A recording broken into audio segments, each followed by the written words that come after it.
Voted annually to recognize alumni within 10 years of graduation for professional achievements and/or distinguished community service. The Emerging Professional Award allows Belisario College to recognize some of its brightest rising stars. This year's winner is Josiah Bates. Josiah graduated in 2015 with a degree in journalism. As a student, Josiah's major was sports journalism. He covered a variety of Penn State sports, hosted a sports talk radio show, and did several journalism internships. Then a shift came around his junior year in the wake of several high-profile police killings, which inspired his pivot away from sports journalism. Josiah started his professional career in NBC News and ABC News fellowships, focusing on video content. He worked on projects for Dateline, NBC Digital, and 2020. His first major story was covering the 2018 shooting of Stephon Clark, a young Black man who was killed by police officers in Sacramento. Josiah was the first reporter at a major news outlet to cover the story.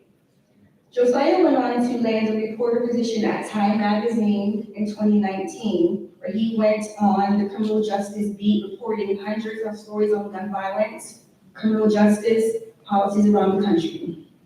Currently, Josiah is a reporter for the Trace, a nonprofit newsroom dedicated to covering gun violence in America, and working on his second book, and still teaching journalism at Columbia University. Your 2025 Emerging Professional Award winner, Mr. Josiah Bates.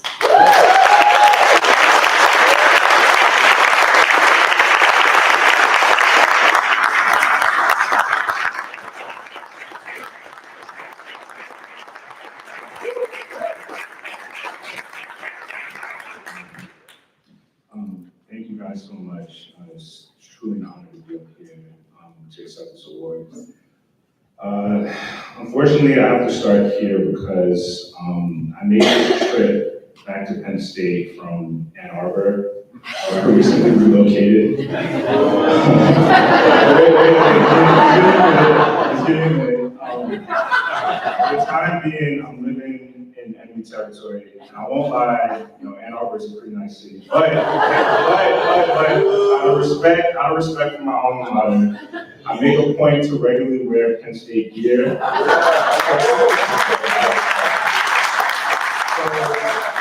People know what side of the aisle I'm on. It's hard to put into words how humbling it is to be here.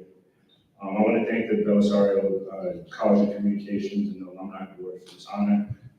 I also want to thank the professors and mentors I had who helped shape my time here: Mike Foreman, John Affleck, Steve Krychek, Jamie Perry, and the late Kurt Chandler, to name a few. I also want to thank my family, my mom, Desiree McDougal, my father, Neville Bates, and my grandmother, Ty Newsom, for being here. This award it's made me reflect a lot on my path since I graduated from Penn State.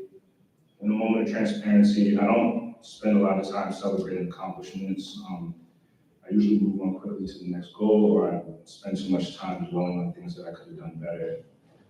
But standing here tonight, it forces me to take a step back and really appreciate the journey, recognize the work that I've done so far, and be excited for what the future has to offer. And Penn State is honestly where that journey begins for me. When I first got here in 2011, I didn't come from a Penn State family, even though my dad is now the ultimate Penn State fan. I got into a few colleges. I looked at the list and I saw that Penn State was the best one, so I was like, I'm gonna go there. But I was pretty intimidated when I got here, if I'm being honest. In the College of Communications, though, I realized I was being given an extraordinary opportunity to succeed. I was given a chance to learn, to try and figure out who I wanted to be as a journalist. And at first, I thought I wanted to be a sports guy. Like a lot of us who majored in broadcast journalism, I wanted to be on ESPN.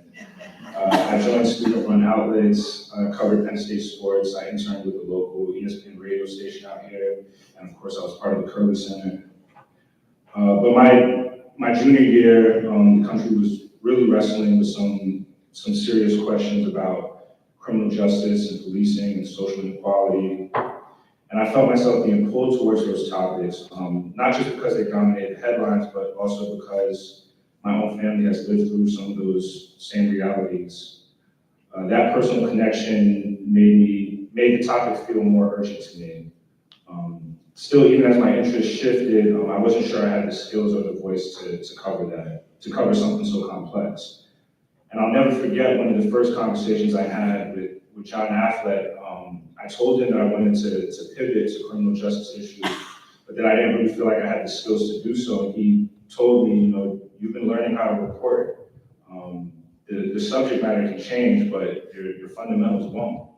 And I remember thinking, like, that's brilliant. I don't know why I didn't think that.